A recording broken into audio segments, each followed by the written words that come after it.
All right, podcast time. That's right. The Plan B After Show podcast, Yeah, Brock. yeah. Brock. What's up, man? Hunter's there. I'm here. Wait. Everything's backwards. That's what I got to remember. Wait, hold on. Oh, wait, backward. Too far. Oh, wait, here. Let's do this one. Get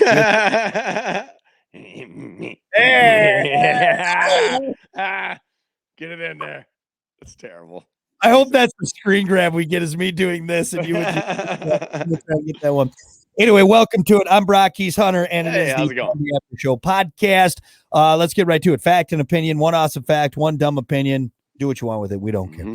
We did do a Disney fact. Actually, this is in there. It's weird because I saw this one, so I'll skip on. Let's do this one. A kicker won the NFL MVP award in 1982. What? Mark Moseley won it as a member of the Washington Redskins. He made 20 out of 21 field goals that year, which is good, but that must have been a boring ass. Oh, dude. Yeah, if your kicker is winning MVP of the season, my God. And only 21, dude? That seems like not that many field goals. No. Right? No, not really. No, not comparable to what's going on. So this was 1980 what? 1981. Dude, it's not like they were bad players, playing football at this point. Wow. Let's see. 1981 scrubs, huh? Must have been. 1981 Super Bowl was between the Raiders and Jim Plunkett was the MVP. Oh, Jesus. Plunkett. Old Jim Plunkett. Finkel. Finkel and Einhorn. Let's see here. So, yeah, that year it was between the Raiders and the Eagles. And the Raiders won 27-10.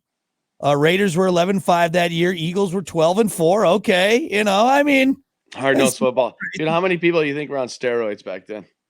I don't think that many on steroids. Really? I don't think in the 80s, I don't think, especially the early 80s, I don't think steroids in football really became prevalent until like maybe late 80s, early 90s. It would be my guess. So I feel like so my sisters graduated high school in like 94, 96.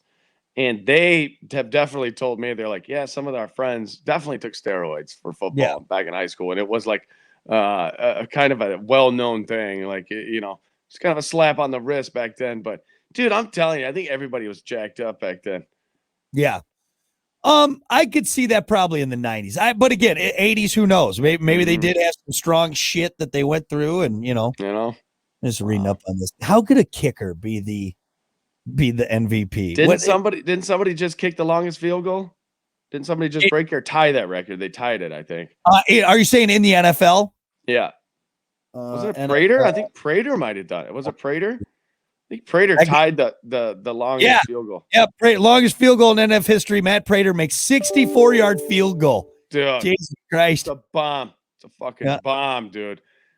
From your foot, I mean, dude, it's crazy how far people can kick a ball. But you and I know this personally because when Cody Parkey, whatever his name was. Did the double doink from 20 yards away? So Brock and I, granted, it was winter. The ball was hard. It was slippery. It was snowy. Yeah. But still, we kind of got the idea of what it would take to kick that. What was it, a 41-yard field goal or something? No, it wasn't even that far. It was like, hold on, let me look. I think it was like 25 yards. No, it was a 40. So it was like 41, I thought. Let's see, double do. Dude, there's a Wikipedia entry for the double doink. Yeah. Steve, it was 43-yard field goal attempt. 43. Yep. Double doink. So you and I went out to a football field and tried to kick what?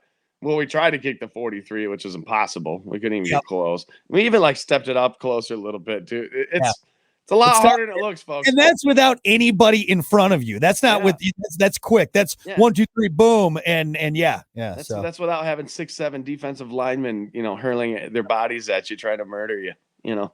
Let's see. Let's do some. Let's see. Jim Plunkett has the longest touchdown pass.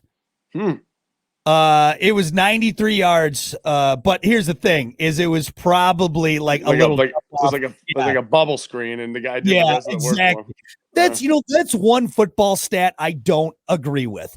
Is like the passing yards, it should be where the guy catches the ball, in my mind. because you'll have some of these guys that like, oh my God, he threw for 550 yards. No, he didn't. Yeah.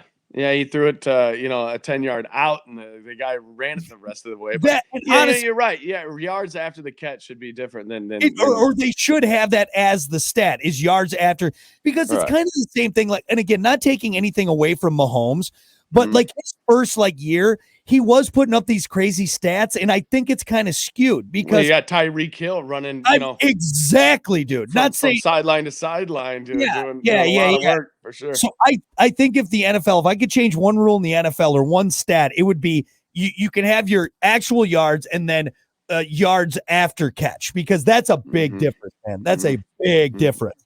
That and a rebuttal in the overtime. Oh yeah, I can't believe they haven't changed that. That is I know they change it for the field goal, but come on, guys. I mean, like, give the team another opportunity, would you? Each they deserve it. Yep, each team has a chance.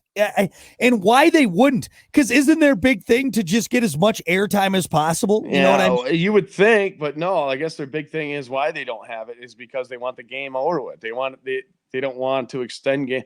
Why? It's the most entertaining part of the game is when it's on the line, and at any given moment, a team could win. Yeah, that's what we're here to watch, is that excitement, and you guys are cutting it short. Well, and the fact that it's led up to so many games, Hunter, have been decided by a coin flip. Yeah. That's the other thing that bothers me. So that before it changed with the field goal, you're right, dude. If you won the coin flip and kicked a field goal, you won the game. Yep. Which is absurd, dude. Yeah. Yep. They kick the ball off. You run it back 40 yards. That's game over. Yep. Your quarterback basically just has to kneel it 3 times and lean on your kicker. Dude, that was wild. It was like that for so long.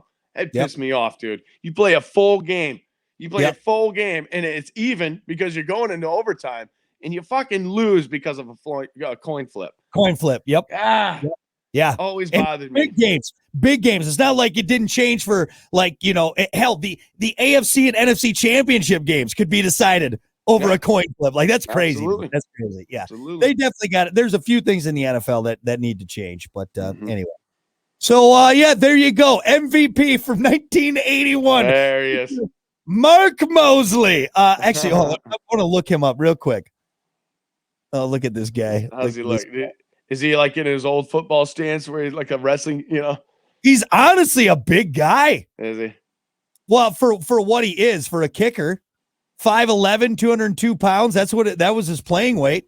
All right. Yeah.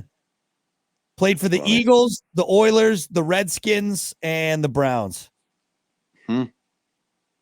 Huh. The only kicker ever to get the NFL. That's just funny. That's nuts. Anyway.